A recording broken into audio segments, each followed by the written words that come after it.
taught me, it carries throughout whole life. It's not even this specific industry. I mean, this mantra, just show up. I mean, that can go for anything. You don't have to be in this industry. If you just show up, I mean, yeah, just the life lessons that he taught me. But sure, as far as like the field goes, everything, as far as my writing and everything, I still write scripts. They're just not for me. Yeah, everything that he has taught, but especially, I mean, the show up's a life lesson. And Terry says he's grateful for Waynesburg to allow him to be a part of what the university was building for the communication department. To have the opportunity for an institution such as Waynesburg University to put faith in the fact that I didn't have, I didn't have a master's degree, but Waynesburg believed that my experiences, what I had gone through as a Pirate broadcaster and what I had done with Ohio State basketball and Penn State football was going to be beneficial to this university. I, as well as every student that had Lanny, say thank you and enjoy retirement. For WCTV, I'm Ethan Spazarski. Earlier today in the old university gym, Waynesburg held a fair for summer opportunities for students. The fair had tables for spring service, summer camp, and study abroad opportunities. Students who were interested in any of those opportunities were encouraged to go attend and talk to some of the tables for there and some more information on how to take advantage of these spring service, summer camp, and study abroad chances. Contact Adrian Tharp or the head of Center Service Leadership Office on the first floor of Stover for more information. Last night, the first floor of Thayer Hall flooded. A pipe in the building froze over and eventually burst, causing the flood. The first floor, lobby, kitchen, bathrooms, laundry room, and some dorm rooms were affected by this. The university maintenance has since fixed the issue in Thayer Hall. The video was taken by Keith Wright, who also gave WCTV permission to air the footage. The Josh Shapiro administration has made another contribution to early childhood education. A $400,000 investment in state funding will allow Philadelphia Academies Incorporated to expand its early childhood education pre-apprenticeship program for those pursuing a career in early childhood education. This added on to the $399,000 given to the PAI last year that allowed expansion of the program with a focus on widening educational supports, addressing educational and racial inequities, and empowering young people through employment and leadership. Coming up, a look at President Donald Trump's first day back in office and the passage of the Laken Riley bill. Plus, historic snowfall in the southern states and the rescue efforts for a Turkish resort that caught on fire. All this right next here on the newscast. Oh, I didn't see you there. I'm Mia Hinkins, and welcome to Buell Hall, home of Waynesburg University's Department of Communication.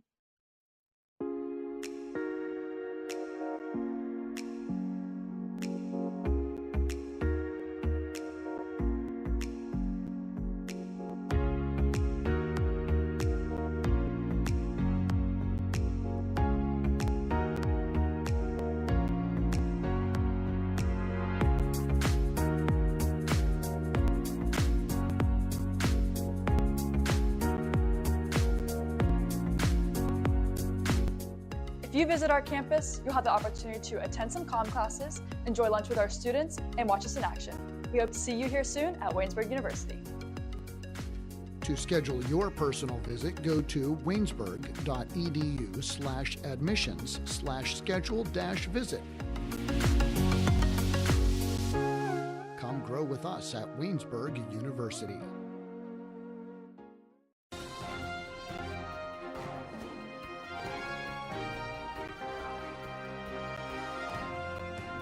Welcome back to the newscast live at 5. After Monday's inaugurational pomp and pageantry, President Trump hosted the Republican congressional leaders at the White House Tuesday to talk more about how he wants to implement his agenda.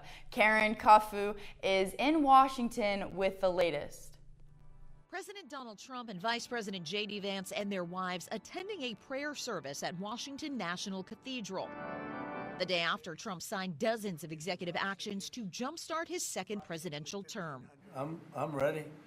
When are you going to talk with including withdrawal of the U.S. from the Paris Climate Agreement and the World Health Organization, a 75-day delay of the U.S. ban on TikTok, sweeping pardons and commutations of rioters involved in the January 6, 2021 insurrection at the U.S. Capitol, and aggressive immigration policies likely to prompt a massive immigration crackdown. ICE they're out there enforcing law out today, and of course, as I've said numerous times, they're concentrating on public safety threats.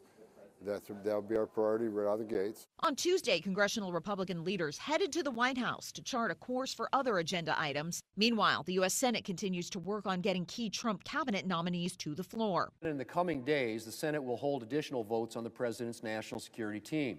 Trump's nominee for Secretary of Veterans Affairs, Doug Collins, and UN Ambassador nominee Elise Stefanik appeared before committees Tuesday. Secretary of State Marco Rubio was the first to receive approval. I, Marco Rubio, do solemnly swear.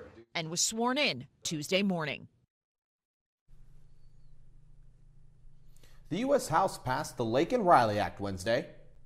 On this vote, the yeas are 263 and the nays are 156. The bill passed. And without objection, the motion to reconsider laid on the table. It's the first legislative win in President Donald Trump's return to the White House. The measure requires the Department of Homeland Security to detain undocumented migrants who are charged with certain crimes, including theft and burglary. It was named after Laken Riley, a college student who was killed in Georgia last year by Jose Ibarra, an undocumented migrant from Venezuela. He was convicted and sentenced to life parole. The bill was passed in the Senate earlier this week, so it now heads to the president's desk to be signed into law. Many families in California have been affected by the recent wildfires spreading in southern parts of the state. But one of the many frustrations residents have are those who look on at the damage but without any regard for what they've truly gone through. Here's the story. I love how people are taking pictures like if they were really affected. You're looking at a video taken by Carolina Ramirez, an Altadena resident who lost everything in the Eaton fire. The whole interview here in front of my own property. She proceeds to confront them. Who are you guys? And in the video you can see one of the ladies like telling me to wait. And I found that very disrespectful. Disrespectful and gut-wrenching because she says they have no idea what wildfire victims are going through. This was our front gate. Front door was through here. They don't have to live through it. We do. Adding many of her neighbors have also seen people taking pictures and videos in front of leveled homes who are not from the area. We know exactly who lives in our street here in our community. And those people who were here, you'd never seen them before? No, never. And with that comes added concerns. Ramirez fears people coming in to look around don't always have the best intentions. Not everyone is good in this world, and there are those that are looking to take advantage of those who don't have anything. And it's quite sickening. She says the idea of outsiders coming in and gawking at their tragic loss is insulting. I feel angry because I really can't do anything about it. They have no respect. I can say something, but will they listen? Probably not. And they haven't. They've just kept coming. And while there's no doubt looky-loos want to see the aftermath for themselves, Ramirez says those who lost it all resent it. Simply have some compassion, please. These are hard times for us, and we're trying to get through it. We don't need any more added stress. Much of the southeastern United States is grappling with the effects of a major winter storm that blanketed the region. States largely unaccustomed to extreme cold and record-breaking snowfall. Millions are digging out of driveways, navigating snowy communities, and dealing with a slew of closures and travel delays. At this hour, at least 10 deaths are being blamed by the severe conditions. Laura Aguirre is in Charlotte, North Carolina, with just one of the many major southern cities that woke up to a rare snowfall. Street musicians are among the few venturing out in the Big Easy.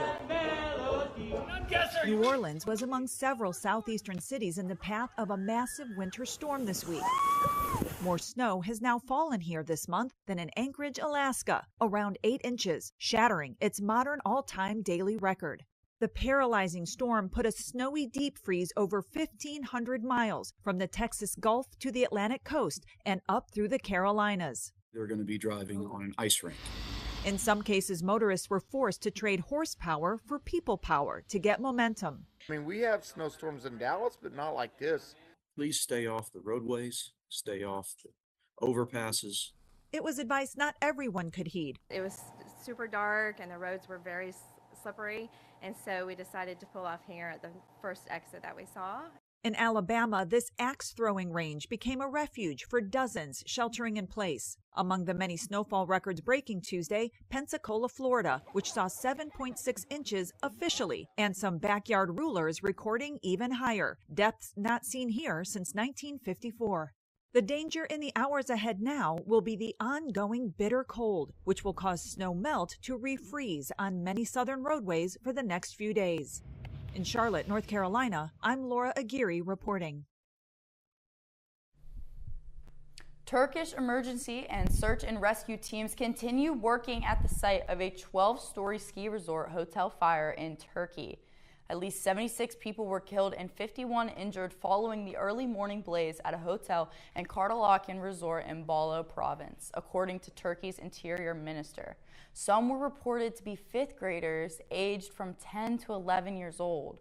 The resort is a popular destination for holiday makers in winter season, especially during the school holidays, which run from January until the week of February. Turkish President Recep Tayyip Erdogan has declared Wednesday a day of mourning. Police say one student died and 2 more were hurt in a shooting inside the cafeteria in Antioch High School in Nashville, Tennessee, Wednesday. One of the injured students was grazed by a bullet, the other was not shot. The male attacker also died from a self-inflicted gunshot wound. The students were taken from the school to a different location to be reunited with their parents. Local, state, and federal agencies were responding to the shooting. Antioch High School has about 2,000 students in grades 9 through 12. That will do it for national news. Coming up next is Tyler Aaron with business and entertainment. But first, let's step outside with Joe Cirillo for a quick look at the weather. If you can't already tell, it has snowed 22 days in a row, but that streak ends today. Stay tuned for more of that here on WCTV's Newscast, live at 5.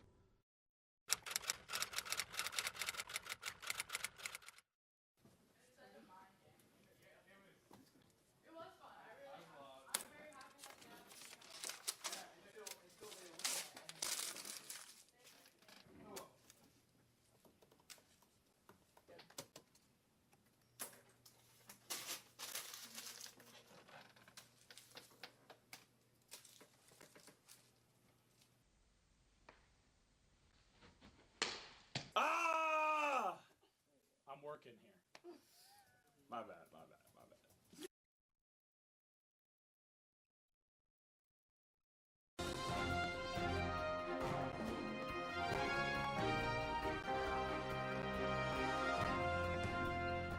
Welcome back to the newscast. I am Tyler Aaron with your business and entertainment update. 2025 air travel has been off to a rocky start, with snow in the south to fires in the west disrupting flight plans. But for those looking ahead to spring break and summer vacations, the outlook is good, according to travel experts. Karen Kafa runs down new rules and new travel tips from Washington. During weather delays and cancellations, early birds may have the best chance of taking flight. The aircraft is already at the airport. It's not running the risk of getting delayed coming in from elsewhere. Katie Nastro of travel website Going says aircraft for early morning flights usually park at the airport overnight. That and a nonstop route could help minimize travel disruptions year-round. For travelers who don't have to fly during winter, skies may be smoother for spring. Even so, Nastro says airfares may tick up in 2025 as traveler demand remains healthy. It's not an exponential rise that we're anticipating, a moderation really of what we've seen in the years coming out of the pandemic. Sarah Kopit, editor-in-chief of travel industry news site Skift, says more flexibility can bring lower fares. Connections you're willing to take, how late or early, if it's really important to you, like maybe with a corporate traveler to fly in the middle of the day at exactly the time that you want. And if an international trip is on this year's itinerary, Kopit notes recent changes to entry requirements for some countries, so take a look before takeoff.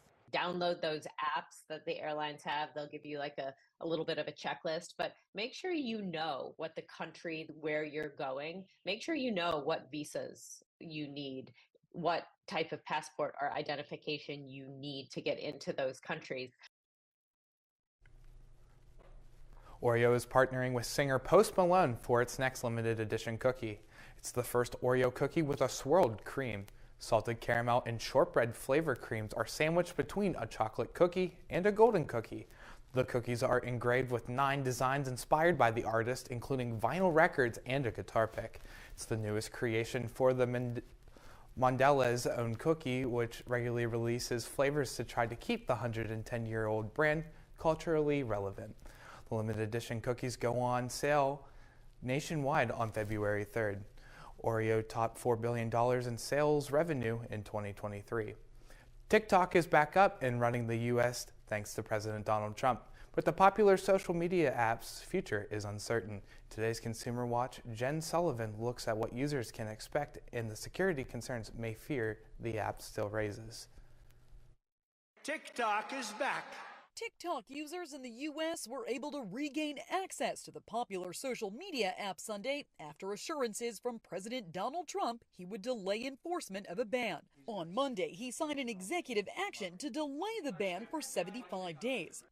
TikTok shut down service for about 14 hours Saturday night, blocking the roughly 170 million American users from gaining access. Last year, Congress passed a law banning the app over security concerns about how the Chinese company was using Americans' information. TikTok and its China-based owner ByteDance sued the U.S. government, and the case went to the Supreme Court, which upheld the ban last week. What we want is we don't want China spying on Americans. We don't want China influencing young people. In the law, Congress gave TikTok's parent company until January 19th to sell the app to a buyer from America or one of its allies, or face it being blocked. That's why the app decided to go dark, infuriating many users like Joanne Molinaro, who depends on the platform for business. I do need TikTok to continue engaging with the community that I've spent over 4.5 years building. While users have regained access, it may not be permanent. In Trump's executive order, he says he gave himself the right to force the company to sell or close it. The president's going to have to become more serious about finding a resolution to these issues. We want to keep TikTok up, but we have to resolve the national security issues. If ByteDance refuses to sell TikTok, it could go dark in the U.S. again. For Consumer Watch, I'm Jen Sullivan. The Grammy-winning singer and songwriter Sting says an illness is forcing him to postpone a few scheduled appearances. According to a statement on social media, Sting said his doctor advised him to skip Thursday's appearance at the Bass Magazine Awards as well as 3 concerts. Tickets for those shows will be honored on their new dates. Since breaking up the legendary band The Police, Sting has released 14 studio albums and has won 11 Grammys. Among the classic songs he's written over the decades, Every Breath You Take, Fields of Gold, and Don't Stand So Close to Me. Hollywood award season usually highlights the best movies of the year, but not always. David Daniel has that and more in today's Hollywood Minute. How about you, Arthur? Do you still think you're a star? Joker Folie à Deux leads the list of this year's nominations for the Razzie Awards, celebrating the cinematic duds of the past 12 months. The sequel scored 7 nominations, including Worst Picture and Worst Actor and Actress for Joaquin Phoenix and Lady Gaga. Close behind, with 6 nominations apiece, are the other Worst Picture nominees: the video game adaptation Borderlands, the comic book flick Madam Web, Francis Ford Coppola's Megalopolis, and the biographical drama Reagan. The winners of the Golden Raspberry Awards are announced the day before the Oscars. This year, that's March 1st. Sonic, you finally found your family. Try to keep up. From flops to a franchise going full speed ahead. With Sonic the Hedgehog 3 still sizzling in theaters, Paramount has announced Sonic the Hedgehog 4 will arrive March 19th, 2027. The first 3 films have grossed more than $1 billion total worldwide, with the latest movie at $425 million and climbing, the biggest so far.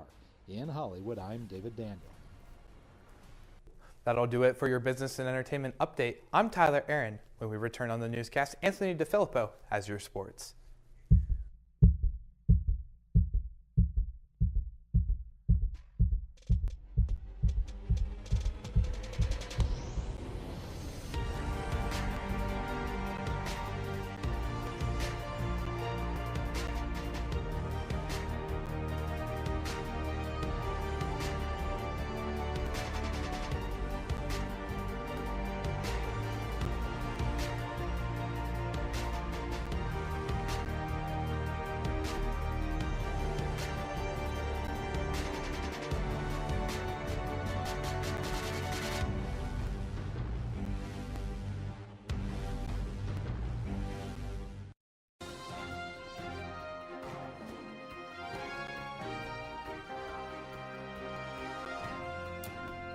Welcome back to the newscast live at 5. I'm Anthony DeFilippo with your sports.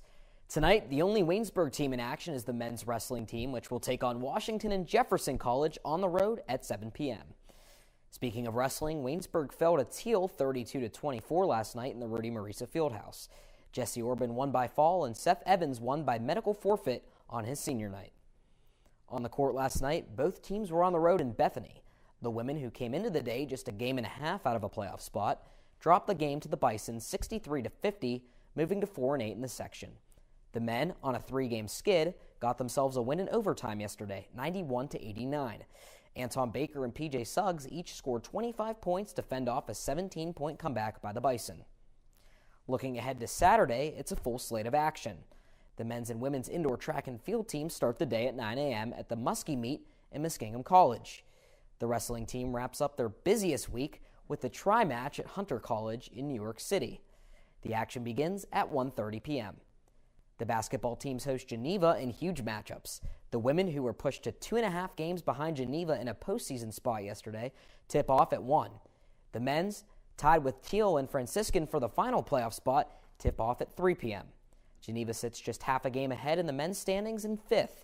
You can catch the action on the Waynesburg University Sports Network or WCYJ-FM 99.5 The Hive. Tonight, local high school basketball makes up for weather postponements. Boys games include West Green at Mapletown at 5:30, Carmichael's hosting Chartiers Houston at 7, and Jefferson Morgan welcoming Beth Center at 7:30. And for the girls, Mapletown hosts Monessen at 6, Waynesburg Central faces Wash High at 6:30, and West Green travels to Clareton also at 6:30. Carmichael's and Jefferson Morgan play on the road at California and Bentworth respectively, with both games starting at 7:30 p.m. Quickly touching on college football, congratulations are in order for the Ohio State Buckeyes, who defeated Notre Dame 34-23 on Monday night. That now gives them 9 national titles, their first since 2014. Now pivoting to pro sports in Pittsburgh, it's that time of the year where the Penguins are the only team in action after the Steelers lost 11 days ago to the Baltimore Ravens. Sorry to bring that back up, Steelers fans. The Pens sit just 1 game under 500, just 4 points out of a playoff spot. The competition is tough, 8 teams essentially battling for 2 spots in the East. Pittsburgh continues the road trip tonight in Anaheim against the Ducks. Puck drop is 10 p.m. They're 2-1 on this trip, including a win last Friday in Buffalo. The Pirates begin spring training in under a month, playing their first game against the Minnesota Twins on February 22nd. And finally, the NFL Conference Championships are this Sunday. In the AFC, it's a 2021 or 2025 matchup between the Buffalo Bills and Kansas City Chiefs. The Chiefs are chasing their 3rd straight Super Bowl, while the Bills look to end Kansas City's recent run. Kickoff is 6:30 p.m. In the NFC, the Philadelphia Eagles take on the Washington Commanders. Washington's Jaden Daniels could become the first rookie quarterback to win a conference championship. The last rookie to reach this stage, Brock Purdy in 2023, who lost to the Eagles that year. Kickoff is 3 p.m. That's all for sports. I'm Anthony DeFilippo. Joe Cirillo has your weather next on the newscast, live at 5. Have you ever wondered what the life of a Yellow Jacket newspaper looks like? Why don't we show you?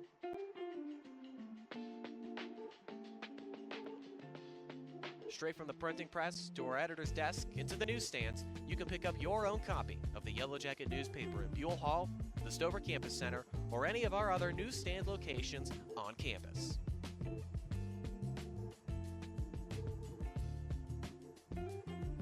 When you get your very own copy, you can read it at your own leisure anywhere around Waynesburg. You can kill time waiting for your next class to start by reading up on campus news and our op-ed pieces.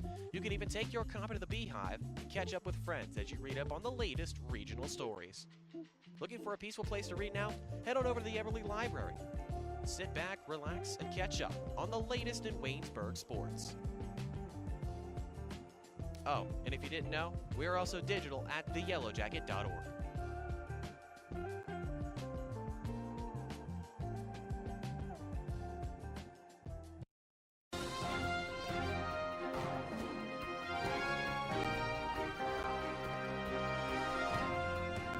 Welcome back to the newscast, live at 5. I'm Joe Cirillo.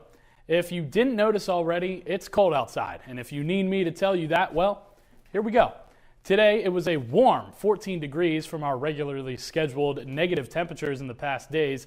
Doesn't help that we had 10-mile-per-hour winds as well.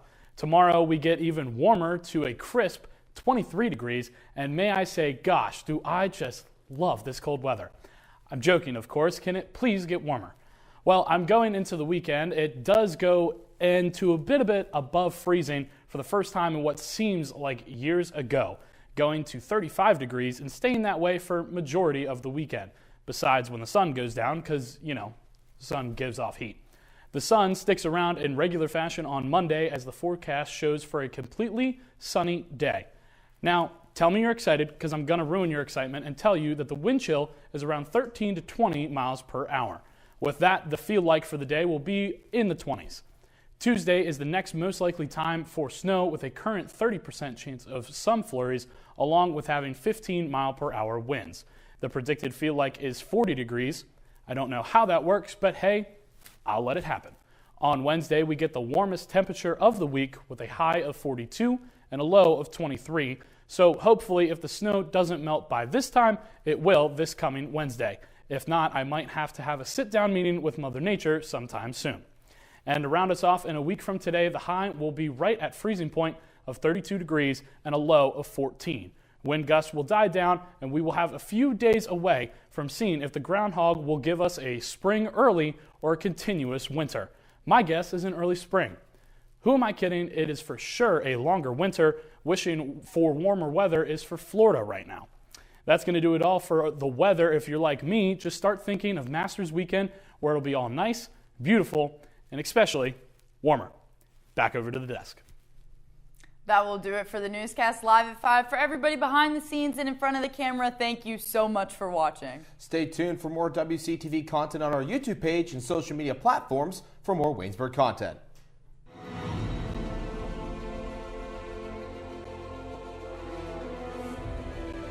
This has been a production of Waynesburg Community Television.